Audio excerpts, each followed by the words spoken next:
महाराष्ट्र के काबीनी वजीर नवाब मलिक ने कंगना रनावत की तरफ से दिए गए महात्मा गांधी को लेकर मुतनाज़ा बयान की नुक्ताचीनी की है। नवाब मलिक ने कहा कि कंगना रनावत के खिलाफ कानूनी कार्रवाई जरूरी है क्योंकि वो हर रोज किसी न किसी को लेकर जहर अफशानी करती रहती हैं। नहीं रुक पा रही है। कभी महात्मा गांधी का अपमान करेंगे, कभी अलग अलग समुदाय को आतंकवादी कहेंगे, मच्छर कहेंगे।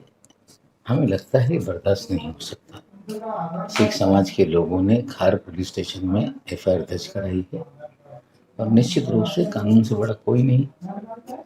कितना भी केंद्र सरकार उन्हें सुरक्षा मुहैया करा ले, जेड सिक्योरिटी दे दे, लेकिन कानून टूटेगा तो सिक्योरिटी सुरक्षा उसको कवर नहीं कर सकती। लगातार वो कानून की धज्जियां उड़ा रही है और कार्रवाई निश्चित रूप से होगी।